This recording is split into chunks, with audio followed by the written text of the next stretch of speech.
I'm your host, Rob Carbone. This is BD4. Barrett, some shake and bake, catch a three. Stands alive in the crowd was Barrett. Oh, hang on to the roof. Goodbye. Anthony for three. That one goes down. Got to put four fingers up when Torres comes to the plate.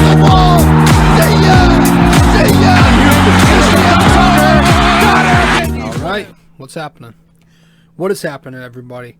Welcome to episode 215 of the podcast, episode 215 of BD4, where there's no better way to get your Yankees and Knicks analysis than by tuning into this podcast right here, right now. I am your host, RJ Carbone. And, yes, this is episode 214 of our show. Hope everybody's doing well. Sorry about that. It is as I record, it is a Sunday night. The Knicks just finished up their game against the Minnesota Timberwolves, which we'll get into. We'll talk about the last two games like we usually do. This is a 2-game recap episode. And if you're new here, we recap the Knicks every 2 games. We summarize the last couple of games, and we talk about what we think should and shouldn't happen going forward. And if you are new, you can subscribe to the podcast. BD4 is on, all your, excuse me, fuck me. It's on all your typical, your usual podcast feeds. You can find us on Apple Podcasts, on Spotify, on SoundCloud. You can listen to us on a bunch of, wherever you get your shows. You can also watch the podcast if you're interested in watching the feed on YouTube. That's available. And yeah, so in order to subscribe to the podcast, just go to any one of those, platforms and do it, or you could just go to my site.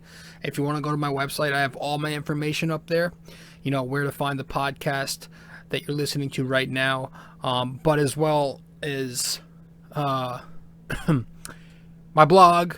You can find my blog there and subscribe to that. I write about the Knicks and Yankees if you didn't know that. And you can also find me on social media. So all that stuff is on my website. All those links and everything, just go to my link tree. Go to linktr.ee/RJ Carbone, and that will take you to a page that displays all of that information, so you'll get there no problem. So just go to Linktree, all right? Go to my Linktree, which once again is linktr.ee/RJ Carbone. Yeah, so it's a Sunday night as I am recording, but of course, as you are listening to this, it is the earliest Monday morning, so hope everybody's Monday is off to a good start. I hope everybody had a nice weekend. This weekend went by pretty quick.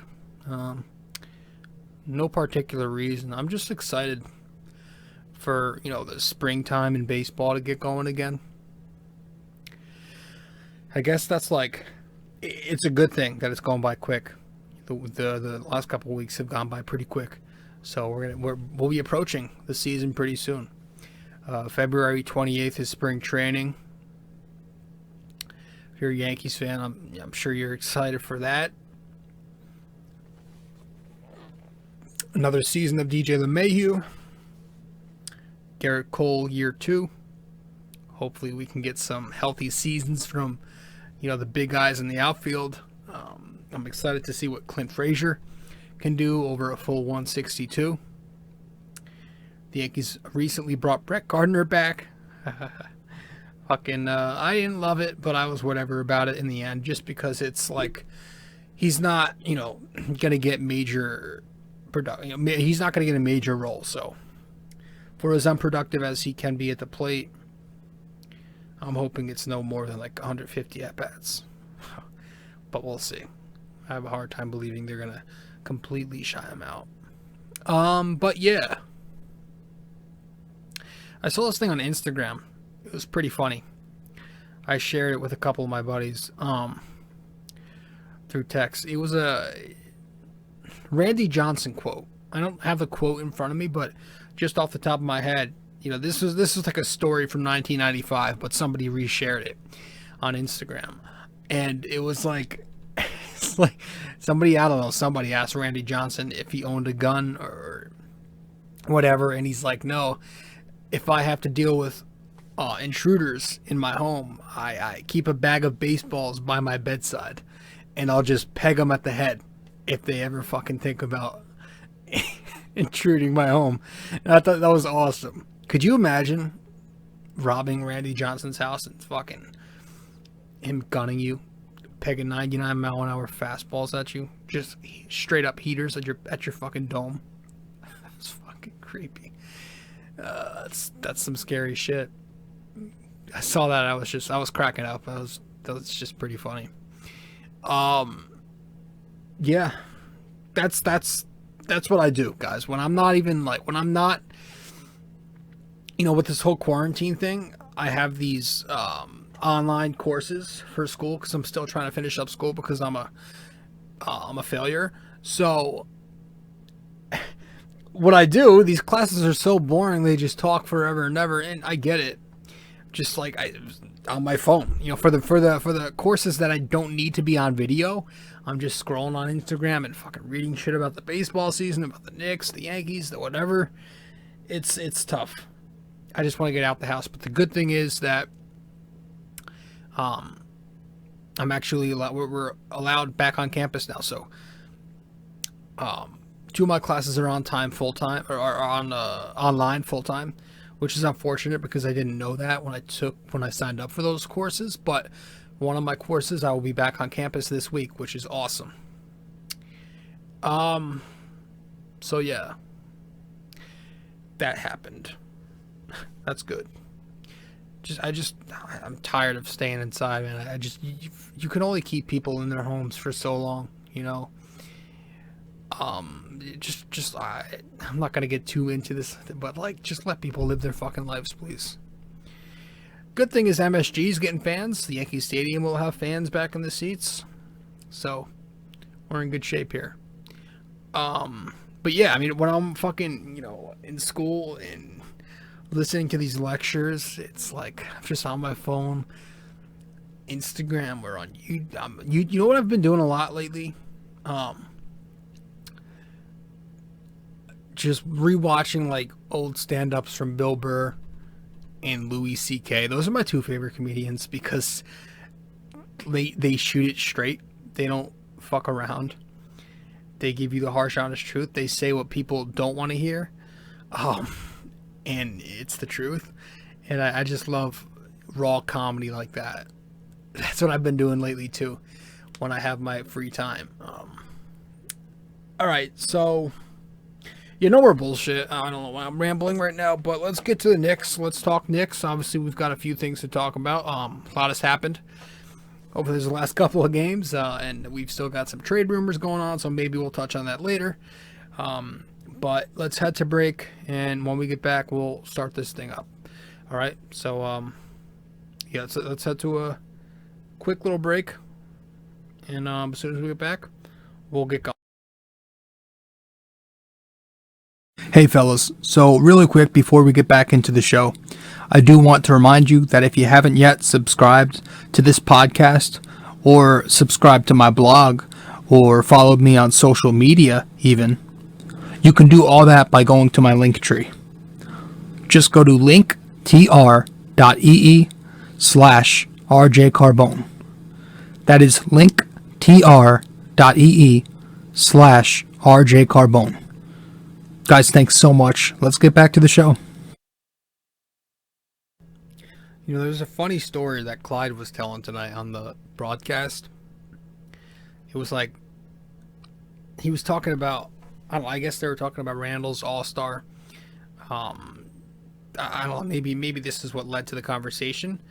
How Randle's a potential All-Star, and then fucking Clyde bringing up how he was once an All-Star, and then how people expect you to do more and more once you reach that feat, and how his buddies were telling him at the time, well, you got the All-Star, when are you going to get the MVP?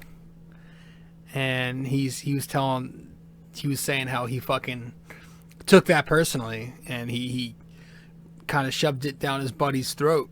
His friends were asking him to get the MVP, and he got the All-Star MVP that year. So, I thought that was just a funny little fucking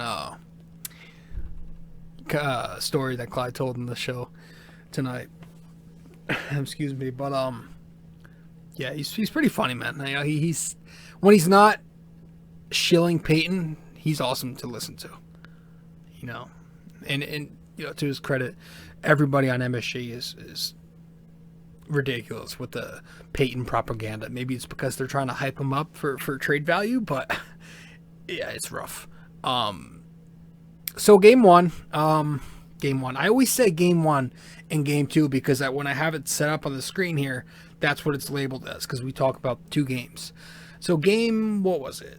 I don't fucking know, 29, 30 of the season? Game 31, maybe? I don't fucking know. The game against the Magic, we'll just call it. All right, a couple nights ago, the game in Orlando, Knicks were on the road here. You had the Knicks taking on the Magic. And, you know, it was one of those games, the Knicks were high, coming off a 3-game win streak. Things were looking really good. One game from hitting 500.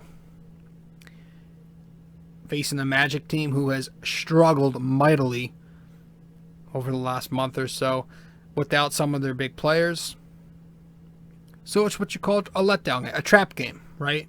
An easy trap game for the Knicks. And they came into it. You could tell they just didn't have that same energy. You know, maybe some of that was having that mentality that they were going to get the easy win. Maybe some of it was that they were a bit fatigued, playing a bunch of games in a little bit of time. But regardless, they go on and they lose that game. The Magic put up 107 points. The Knicks dropped just 89 points.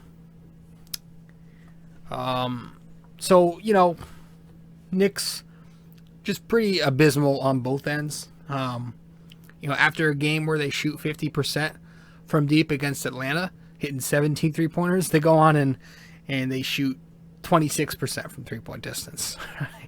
They're 38% from the floor and 26% from deep the night after hitting 50%. So, regression to the mean for sure.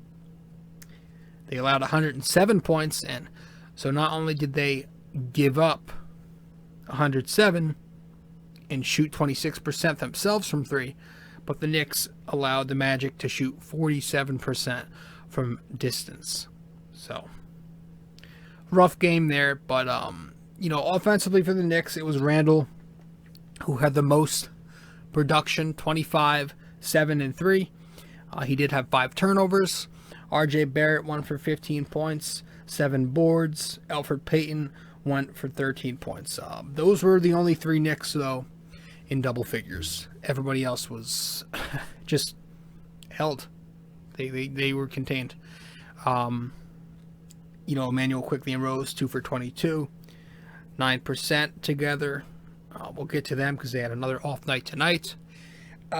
Poor shooting, you know, no bench production, lazy defense, and that was the most unacceptable part about it. You know, I can deal with the bad shooting percentages. That's going to happen. The Knicks don't have the personnel to sustain, you know, that hot shooting from Atlanta. But to not really give much of an effort defensively for stretches in this one was rough to watch. First quarter, out the gate, it looked like the Knicks had something. RJ starts us off, you know, gets a couple of baskets, but Dwayne Bacon starts percolating, as Clyde likes to say. But then Julius gets cooking, you know, hits a couple from the elbow. I think he had 3 3-pointers in the first quarter, en route to 13 points in the period where he was 6 for 7 from the field. So the Knicks, you know, they're up 32-23 after the first period against Orlando. Second quarter comes, you know, Randle goes to the bench for a bit, and the Knicks kind of start to feel the effects, right? You know, there's no Randle out there, so his jump shooting presence, again, he was hitting a lot of mid-rangers and 3-point shots, so they didn't have the shooting presence without him on the floor, and, you know, there was nobody out there to drag Orlando's bigs out of the paint, so the paint was pretty packed, and because of that, Rose's drive and kick game wasn't very effective. And when he did kick it out to the perimeter guys, they weren't making anything. They were not hitting threes. The second quarter, the Knicks had no three-pointers made. So it was rough. Defensively, Terrence Ross starts torching the Knicks. He finishes with like 30 points, 6 boards, 6 rebounds, 4 assists, and a pair of steals and blocks. He just goes off on the Knicks, and second quarter is where he starts to really get it going, dishing and swishing a bit, doing a little bit of everything. Terrence Ross's basket with about 7.5 left in the quarter, maybe. It gives the Magic their lead, and Tibbs, disgusted, calls a timeout. Following the timeout, you get Elfrid Payton, a flurry of points and some assists mixed in there. He helps the Knicks get back in it. And the Knicks go into half up again, but only by 3, 56-53. Second half comes out of the third quarter. Payton stays hot, gets a couple to fall. But then the Magic start attacking in transition, right? Ross starts flowing again. Evan Fournier hits a couple of threes. He has 19 points in the game. Vucevic, he had like 16, 6, and 5. He starts cooking, taking advantage of the Knicks' tired legs. And it just didn't look good. The Magic ended up hitting 5 triples in the period. And they ended the third quarter on a 16-2 run, completely taking the Knicks out of it. And this kind of transitioned into the fourth quarter where the Knicks still didn't have it going and couldn't defend. They didn't hit a shot until the 8-minute mark in the fourth. There was like a 7.5 minute stretch right there where they were 0 for 15 from the field, bridging from the end of the third to, about midway through the fourth. So it was really fucking ugly for a while, but it ends when Julius gets one to go. I think like a step back jumper maybe. Burks then follows that up with a pair of threes. Bullock hits a technical free throw, and the Knicks are within 10. But there's only 6 minutes remaining, and they still had to defend, which they didn't do. To finish out the game, basically you had Terrence Ross, again Vucevic, and Evan Fournier just finishing the Knicks off with the finishing touches. A bunch of just the same shit. They were just killing the Knicks in all areas, and the Knicks couldn't take care of them. So, just a terribly played game. Again, a trap game. Knicks came in thinking they'd take it. Can't do that, right? Especially a team who's not very good to begin with in the Knicks. Again, poor bench, poor shooting, lazy defense. Those are the 3 factors. There were some questions, why was RJ benched again down the stretch? He was 15-6 on 56% at the time. And then he didn't see another minute in the fourth until the game was already out of hand. That was frustrating to watch. Instead of continuously giving inconsistent shooters like Bullock and Burks minutes, can we try at least, going Knox or Frank if we're not even going to plug in RJ at times? No, I guess not. One of them's inevitable to get traded, I think. We'll talk more about that in a bit. Another game where Obi Toppin just 10 minutes. Just the same bleh rotations, right? I'm not going to blame that game on Thibodeau, but the rotations remain very clunky. And tonight, even during the win, we have some things to talk about in the second game that we're going to recap in a second. The rotations remained a bit weird. Although RJ did close this one out against the... who do we play tonight? Who did we just beat? Oh, the Timberwolves. Yeah. So let's just get to that. So 4 days later, obviously the Knicks had the layoff, right? They had the game against the Magic, and then they had the one against the Spurs that was postponed because somebody came in. I don't think somebody was on the COVID protocol, and so the Knicks had 4 days off, and they come out there tonight. Again, tonight meaning Sunday night. February 20-something, 21st? I don't even know. Sunday night, the Knicks bounce back. It wasn't the prettiest win, but they do bounce back against the Wolves, 103-99, in what was hopefully the final home game ever without fans, right? Think about that. That's pretty good. That would be awesome, man, if we can finally start getting some stuff happening here in the Garden. the Knicks take the 103-99 victory. Hopefully the final game without fans at MSG forever. Oh man, I can't wait. But yeah, it was a game where the Knicks they had a 21-point second half lead. And that not only dwindled all the way down, but the Wolves ended up taking a one-possession lead later in the fourth. It was very ugly. You can't just... Talk about taking your foot off the pedal. That was the perfect example. It was a game where the Wolves shot 13% better from three against the Knicks. They played better than the Knicks in a lot of this contest, in that second half at least. It came down to some luck, to be honest with you. The Wolves just missed some shots and the Knicks hit some shots. It was ugly to watch. The Knicks weren't really clicking offensively. Most of their baskets came under the rim and at the free throw line. They were 54% from two-point distance versus 36% from Minnesota. And Minnesota's obviously Tom Thibodeau's old team, where he won after the Chicago Bulls. But 54% to 36% in the Knicks' favor from two-point distance. 44 points in the paint versus 34. Knicks had that. And then the Knicks' 38 attempts at the charity stripe versus Minnesota's 21. So big time scoring for the Knicks. Playing their style of offense, right? Their extinct style of offense where they don't play at a high pace. They don't hit many threes. They're going to get you inside the arc, at the rim. So that's what they did. And they played strong defense, for the most part. They held them to 99 points. So, as Clyde said, entering the game, the winner is going to be the first team to crack 100, and it was the Knicks. So he was right. First quarter of this game, you get Elfrid Payton and Ricky Rubio kind of trading baskets. They go back and forth. EP has 5 points and a couple assists. Rubio goes for, I want to say, 8 points in that first period. The Knicks struggle to get some stops, but eventually they kind of get it going and they put their foot on the gas. Offensively, all 5 starters end up scoring in that first quarter, and the Knicks enter the second up 30-18. The Wolves kind of climb back, in a back and forth second quarter. They climb within 4 points at a point. Rubio's hot. He ends up with 15 points in the first half. He had 18 total tonight. Randle got it going, though, towards the end of the second. Had a nice take to the rim where he slammed one down. Hit some free throws. Noel hits a pair of free throws towards the end of the second. Randle hits the step-back three with about 2 seconds left, and he puts the Knicks up 61-50 heading into halftime. So, pretty decent lead for the Bockers heading into the break. We come out of the gate in the third quarter. A few minutes in, it's like the 8.5 mark. Karl Anthony Towns, he gets that technical. He heads to the bench for a bit. And, the Knicks kind of take advantage of, him being on the bench.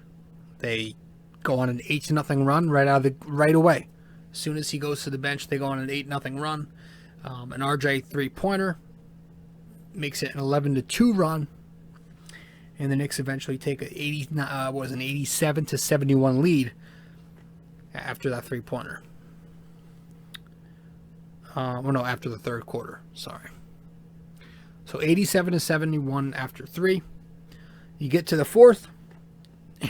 This is kind of where shit starts to get out of control. The Minnesota Timberwolves wake up. Once again, it's Karl Anthony Towns. But, Towns, he finishes like a fucking monster line of 27, 15, 4, and like 3 blocks. And I feel bad for this kid, man. He's playing his heart out right now. He's trying because I think they said on the broadcast tonight, I know he lost his mother due to COVID. I think they said, and I don't want to be wrong here, so please correct me if I'm wrong, but I think they did say he lost 7 family members or 7 loved ones or something the past year. I can't imagine that, man. 7. Not 1, 2, 3. 7. And so to come back out and to just play basketball and to continue playing at a high level. I know his team's not good. All the credit in the world to Karl Anthony Towns. So yeah, the fourth quarter starts. The Wolves just get really hot. They go on a 17-4 run right out of the gate. You know, that pulls them within 3, 91-88. Anthony Edwards then hits a 3-point shot with about 7 minutes and 50 seconds left. So that pulls them within 3.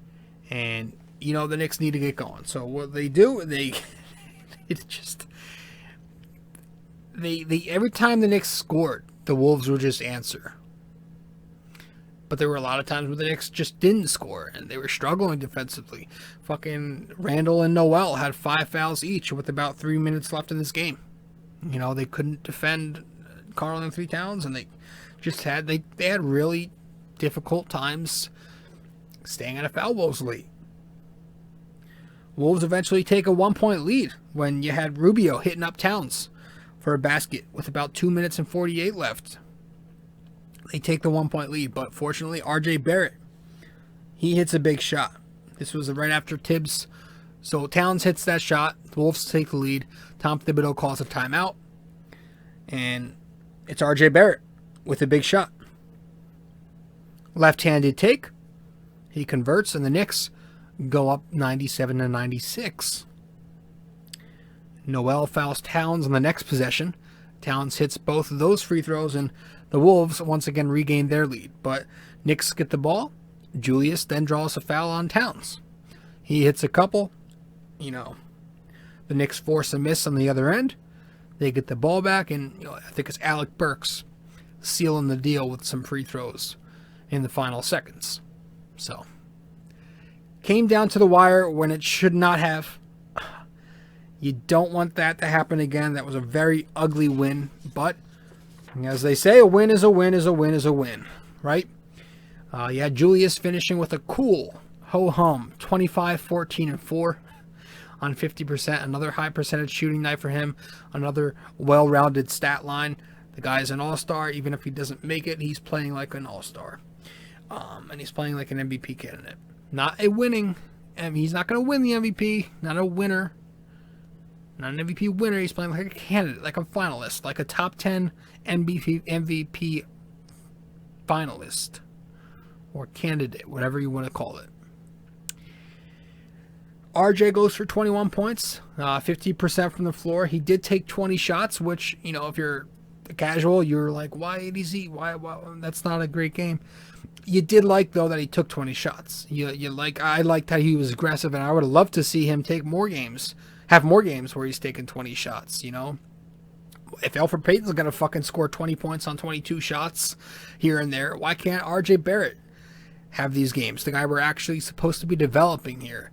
I love seeing him take those. Every shot, I was happy he was aggressive tonight. Very, very, very happy to see that he was not shying down. So he goes for 20 points. 18 of those 20 shots that he took, by the way, were fucking... So he goes for 21 points. 18 of those 20 shots were in the paint. And he finished the game with just 1 free throw attempt. So that just goes to show you that, once again, officiating continues their bias against the Knicks, against RJ Barrett specifically. It's like we're watching Carmelo Anthony all over again. If you can remember how fucking much Melo had to do to just get a whistle. I mean, that shouldn't happen. If you have 20 shots and 18 of them are in the paint, and a large bulk of those 18 shots in the paint were in the restricted area at that, and you have 1 free throw by the end of the game, that's officiating, man. That's officiating. You know? It was ugly to have to sit through him getting banged around and no whistles, nothing. So, kind of pissed me the fuck off, not gonna lie. Manuel Quickley and Obi Toppin, our first two first-round picks this year. They fucking 9 minutes each. 9 minutes each. You know, Obi's obviously not going to get much minutes in Julius's spot, but like we've been saying, why don't we at least try to plug him in at the 5 occasionally? Play small ball or at the 4, and you slide Randle up at the 5. Why doesn't he play small ball? Why does Tibbs just... There's the perfect window right now, right? Back when everybody was healthy, Obi not getting a bunch of minutes, it was at least somewhat understandable. But right now, Mitchell Robinson is out.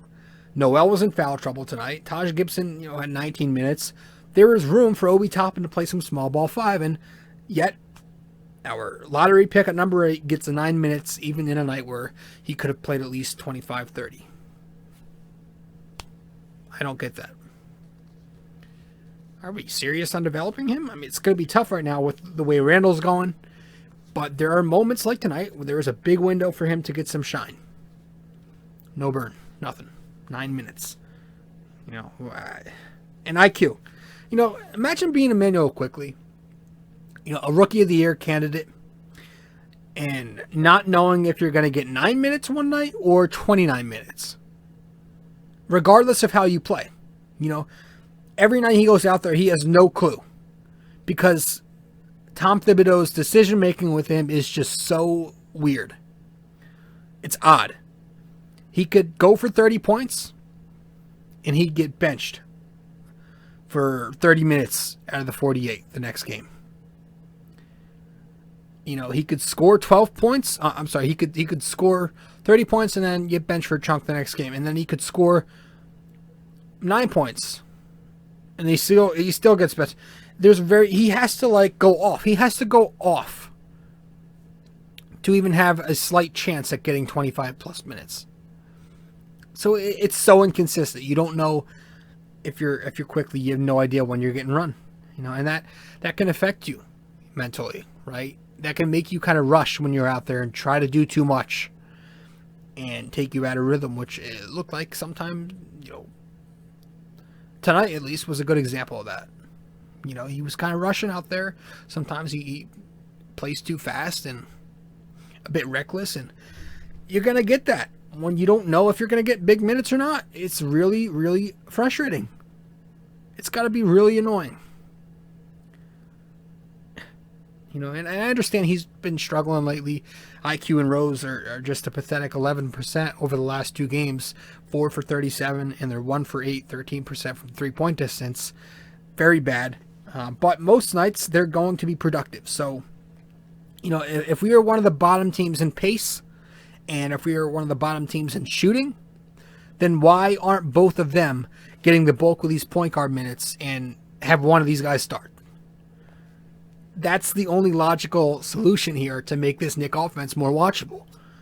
I mean, you ever think having a starting point guard who plays at a turtle's pace and doesn't only not make jumpers, but doesn't shoot jump shots?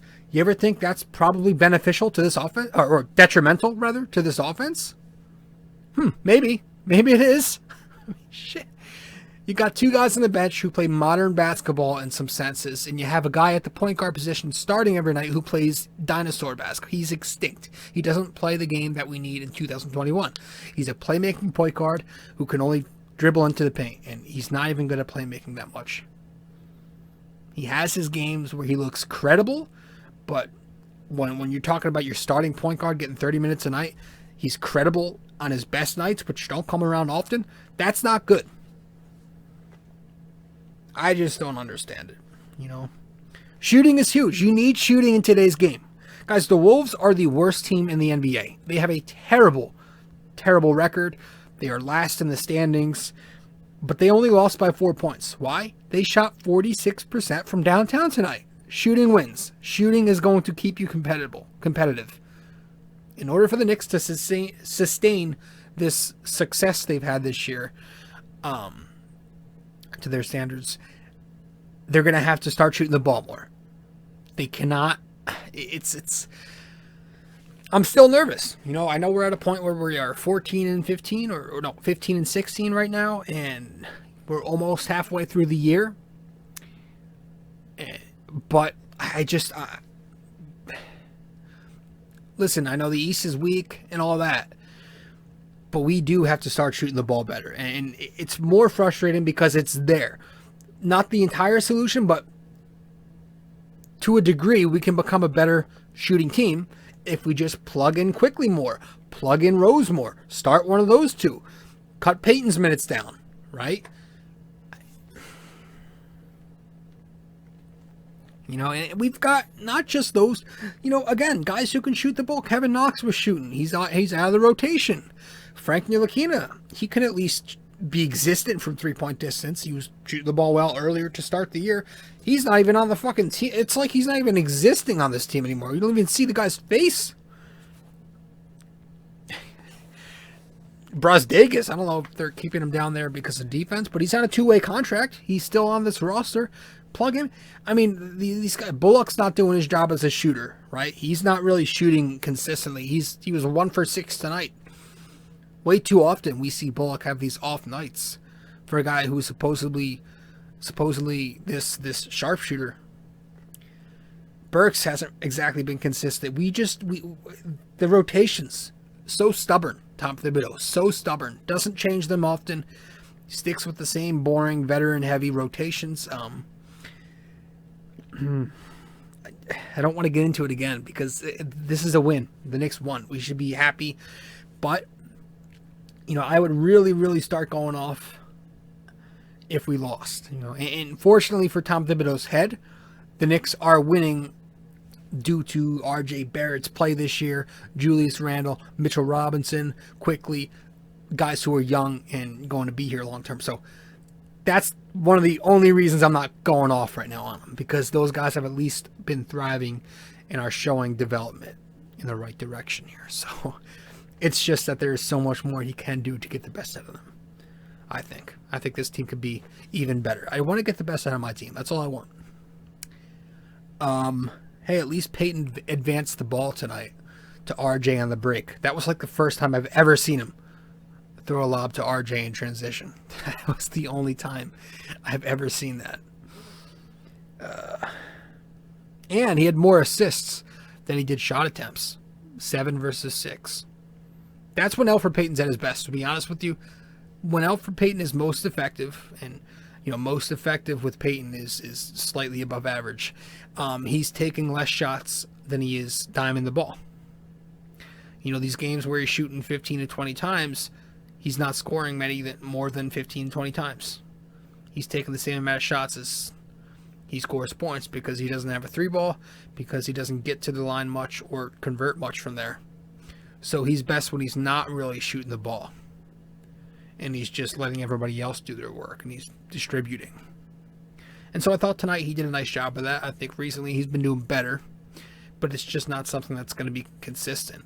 Like, if we're still talking about Peyton 32 games into the year, wherever we are, that just shows. You know, if we're still talking about him not doing the job, if that's still a conversation, even if you're not agreeing, even if you're on the other end of the spectrum, which I don't know who is, but the fact that that's still a conversation, whether or not we should keep Peyton starting or not, goes to show you something, right? That he's probably not doing that good of a job. So, I don't know, man. I'm not. You can't play a rotation player like quickly, young, trying to develop this kid 9 minutes in a game, right? It was like the other night. R.J. Barrett gets 19 minutes. Can't do that. Year 2 for him. You got it. This is the team you're trying to develop. You can't just keep playing vets if they're not doing the job. And that's one thing that I don't like, is that the narrative on these guys, whenever you see these vets get plugged in over the youths, people like to throw the word accountability. I like that Tom Thibodeau is holding them accountable. You can't overuse that statement, though. You can only use that in certain ways. Like when the veterans are out there, again, tonight, Reggie Bullock 1 for 8, okay? Or, when Peyton's out there having his 2 for 12 nights, and he's still getting run. And we have a lot of nights like that where, don't mean to keep picking on him and Bullock, but we have a lot of nights where those two aren't on. But they're still getting a chunk of the minutes. That's not accountability, especially if the young kids sitting on the pine are producing, but still not getting minutes over those guys who are struggling. That's not accountability, right? I can see it if you have the youths struggling and you're trying to win a game, and the veterans were actually playing well, and you can swap them. Sure, right? That's fine, but that's not been the case in a lot of these games where the veterans are getting the heavy minutes. Is that they've been either mediocre or worse, and they're still getting ran out there consistently. That's not accountability. That to me is not accountability. That's just being plain old stupid and stubborn. Like I said, stubborn. Lastly, on my notes here, I've got that Taj Gibson and Nerlens Noel. Gibson was a little better tonight. He was solid. 19 minutes, he had 7 boards, 2 steals. Noel, he did have 10, 9, and 2 blocks. But again, he fouled out. He was dropping shit. Didn't look the greatest. But whatever. Despite Towns going off, despite that choke job in the end, despite shooting the ball 26%, the Knicks still pulled away with the victory, moving to 14 and 15. Have to look at the standings to see. 15 and 16, I believe. Have to look at the standings to see where we are. I want to say 6, but I'm not sure. And yeah, that was it for both of these last couple of nights. But fans in the stands, man, on Tuesday night, Golden State. Maybe Steph Curry, maybe not. It would be nice if he was held out for that game too. But yeah, it's gonna be fun. People are back in the Garden again. Only 10%, but just to get fans in the seats again is gonna be awesome. And what better game to start that off with, one that could decide the Knicks being 500 or not. Right? If they win this next game, they're 500 for the first time in a little bit. So they've got the Warriors on Tuesday, who they will be hosting. They host the Kings on Thursday.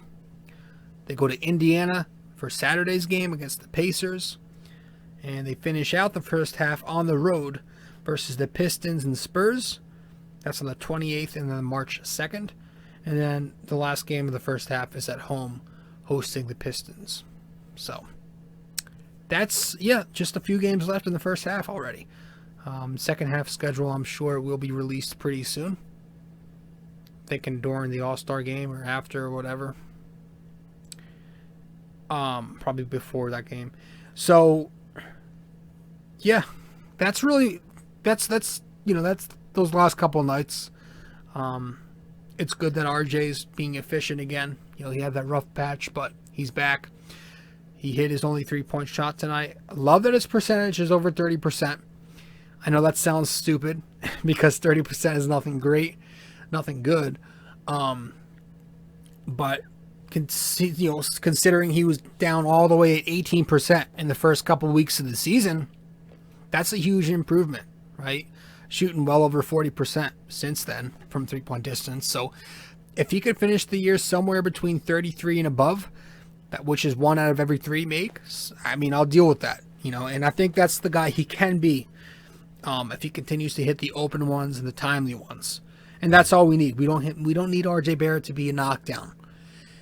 But keep playing to his bread and butter, playing in that mid-range, taking advantage of the mismatches in the post, playing downhill in that transition. Saw that some more tonight. Just slashing and doing his thing. Getting to the basket. Getting to the fucking basket and converting. Drawing fouls. Hitting free throws. He's been doing that. Keep playing to his bread and butter. I think he'll be fine. He only had 1 assist tonight, which sucked because all I needed was him to get 2, and I would have hit my parlay. So that was great. But, no, I think the Knicks are playing well, so.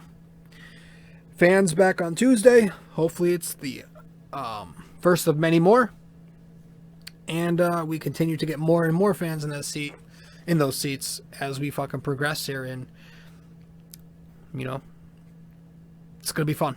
I'm excited for the game. So I want to get to some more trade talk. I don't want to talk too much on these things because we've kind of been beating the same old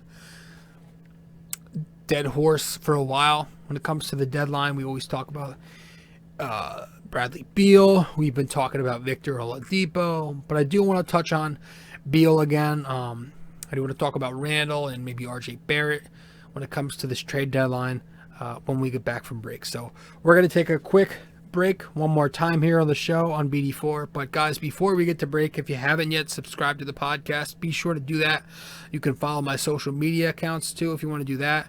If you want to subscribe to my blog, all that stuff, just go to my link tree, linktr.ee/RJ Carbone. All right, so let's head to our last break.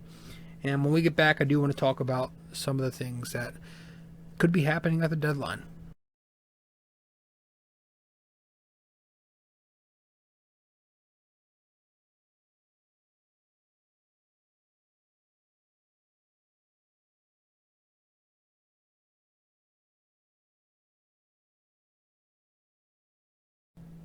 Bradley Beal. Good old Bradley Beal. You know, it's not that I don't... Okay, so... you know, the frustrating thing to me is so we're hearing that World Wide Wes is... what do you fucking call it? Hold on. My shit froze. 1 second. Here we go. Alright, so why are we freezing? Tell you, man, gonna have to find some new software, and I've been saying that for months. Alright, so World Wide Wes has, you know, lately been, I'm hearing he's been trying to push for Bradley Beal. And you know, it's not something I want. I think a lot of Knicks fans are split 50-50 here. Maybe a little more 55-45 in favor of the Knicks standing pat and not doing much. But yeah, it just feels like most of the people who want Bradley Beal are like the Lakers fan on Twitter, right? The non-Knicks fan, or the fucking 16-year-old Gen Z Knicks fan who, you know, is the same person who told you they should go after Russell Westbrook. You know, the triple-double enthusiasts. Or the fucking, you know, the casual Knicks fan who catches a game here and there and happens to flip to MSG on a Wednesday night and catches the third quarter before he falls asleep. You know, those are the guys. That's who. Those are the people who are advocating for those big shortcut moves. Right? The fucking diehards, the ones who watch this team 48 minutes a night. The older Knicks fans, you know, and I like to think I have an older mentality. I don't think a lot of us want the Bradley Beal move. I just don't think we want to ruin what looks like what's working right now.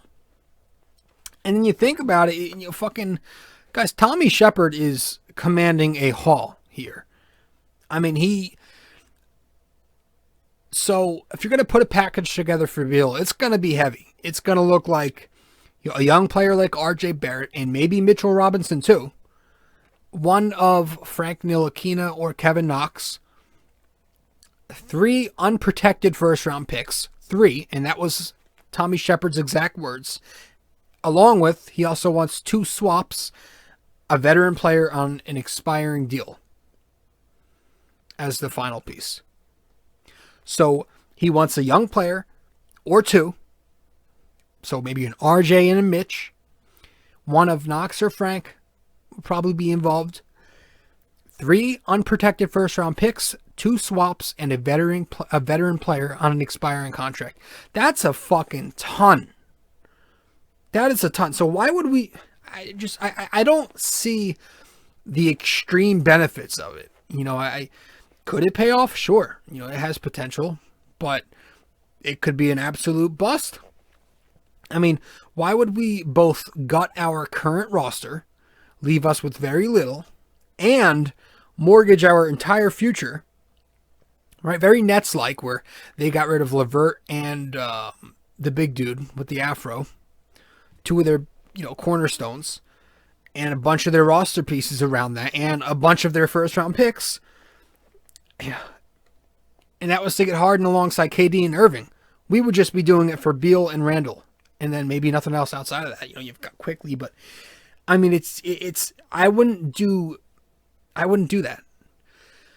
I wouldn't gut out the entire roster and give away all of our assets and picks just for Bradley Beal, for a player who's going to be making $35 million a year for the next couple of seasons at the age of 28 in June. That's not exactly young for an NBA player. He's kind of at his peak right there, so the next couple of years will be the very best he gets. And do you really see the Knicks, even with Beal, winning a fucking title over the next couple of years? Just so he can put up good stats on a bad team again? Is that what we want to do? Because that's what I think is going to happen. I think you get him, he comes here, and it's not much of a difference in the win category. Will we start winning? Will we do enough before he starts hitting his decline? We're still a bit away from contending even with him. Right outside of him, he comes here, he's not going to have much to work with. It just feels like a Kristaps Porzingis situation all over again. Carmelo Anthony-esque. We have something good here, man. Why would I want to trade for a player who's disgruntled, who may just end up being disgruntled and demand a trade again in 1 or 2 years? I would just, if it ain't broke, don't fix it. That's the old adage that I'm sticking with here. And it's not broken right now. As much as the narrative is against the Knicks and the media and all that, LOL Knicks, this, that. Listen, they've got a good head coach, a sound front office. They've got all their picks. They've got a good young core to develop right now, and they're starting to win games. They're starting to learn how to win games. Do you want to fuck with that? Do you want to trade away all of your future assets? Do you want to fuck with your core that you have right now? I don't think you do. I really don't think you do.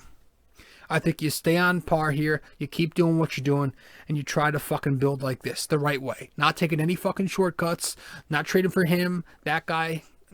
I just, not now. At least, if anything, okay, if you want me to give you some kind of leeway here, at least be patient and wait until the summer, right? Don't do it right now. You bring in a Bradley Beal, he's going to have to make adjustments mid-season, and, it took Knicks players an entire year to start gelling with Julius Randle. Beal's a star, but you put the ball in his hands, you put the ball in Randle's hands. Both of those guys like to operate with the ball. Quickly likes to operate with the ball. It's no guarantee that it works out right away. It could most definitely mess with the chemistry, and we don't exactly get the same result in the second half of the season. It can go wrong. While it can go right, it could go wrong. I just don't want to take that risk. So I'm not guaranteeing that trading for him would be a disaster, but I'm just not willing to take that risk right now at this moment. If that makes sense.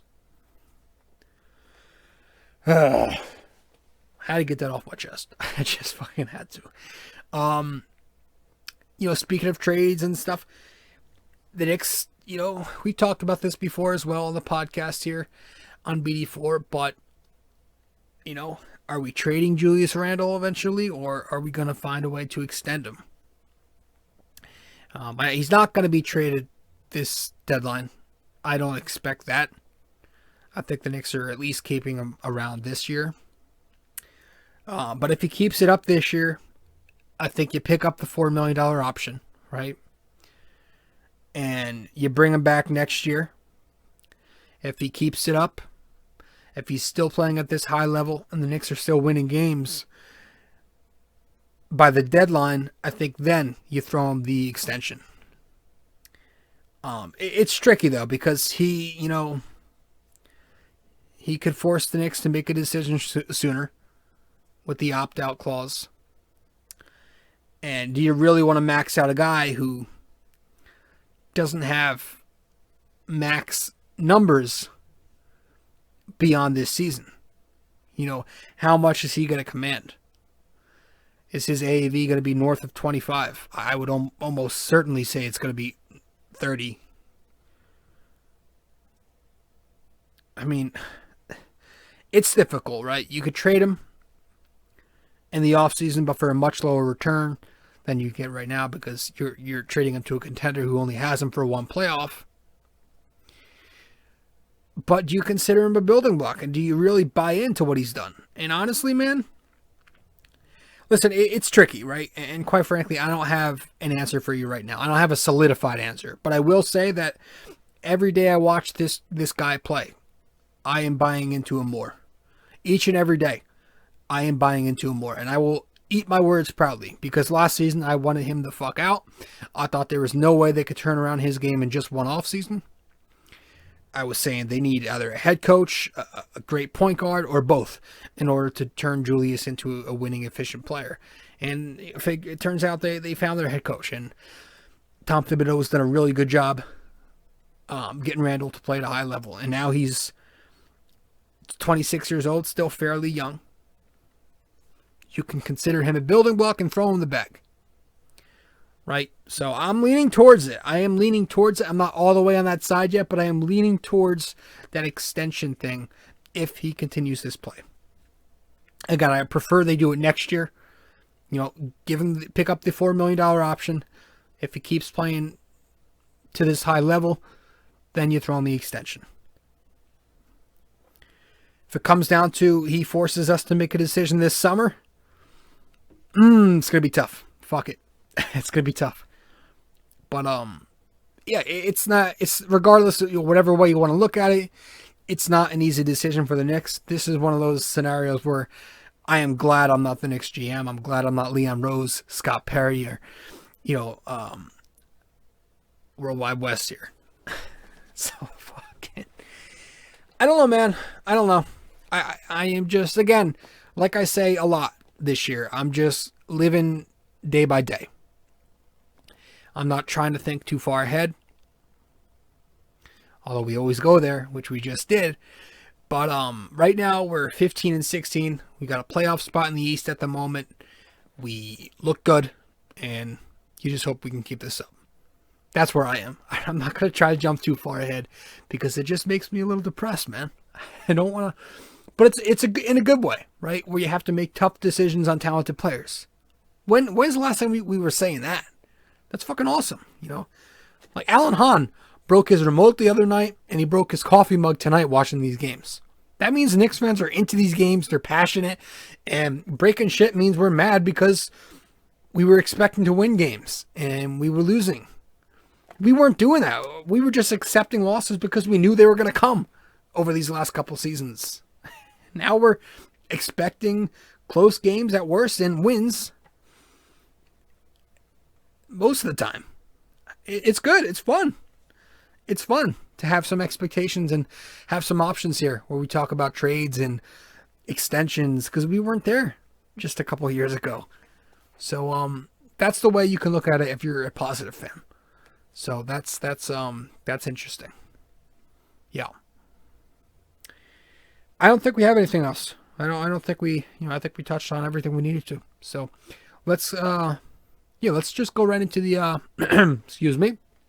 Let's go right into the, wrap it up with the NYK question of the day. And that'll be that. All right. So last time out, obviously we talked to Yankees in episode 214. Why is it froze?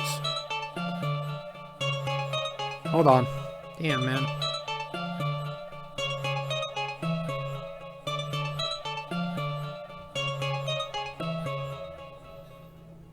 Alright, so it fucking froze on me. It's fucking lagging. Hold on. Give me 1 second. Alright, so... Sorry. We have the freaking question of the day intro. Wasted. Let me get to that again. Little game show tune there. Alright, so last time out, we had the Yankees, talking about the Yankees in 214. I asked you guys, which Yankee has the most home runs in World Series history? The answer to that question, Mickey Mantle with 18. Most home runs during World Series play. Not only the most home runs for a Yankee in the World Series, but for anybody in baseball history. That was the answer to the NYK question of the day for episode 214. But for this episode, for episode 215, our NYK question of the day is, drum roll please, boom, boom, boom, boom.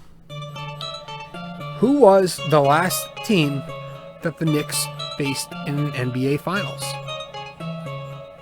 Who was the last team the Knicks faced in an NBA Finals? If you want a hint, it was in 1999 where they lost in 5 games. All right, so that's our NYYNYK question of the day for episode 215, brought to you by Anchor, where you can start your own podcast on the Anchor app or by going to their website, anchor.fm, create, edit, and publish your own podcast on Anchor. It's free, it's easy, and they pay you. Guys, thank you so much for tuning into the show. Once again, I am your host, RJ Carbone. This is episode 215 of our podcast. 215. The Knicks fall asleep on the road there in Orlando. Rough game. Come back tonight.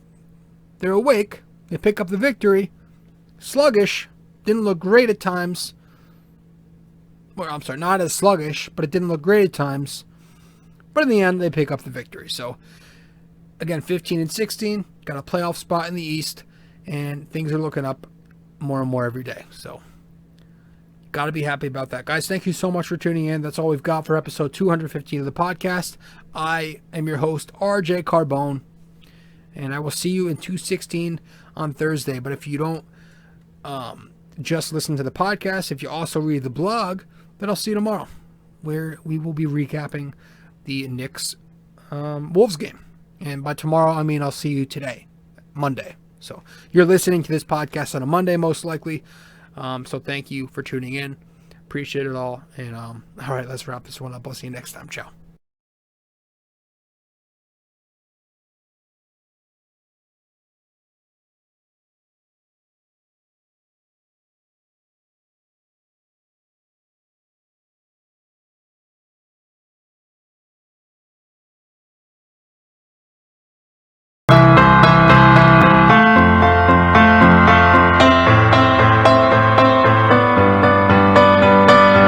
This podcast is sponsored by Anchor.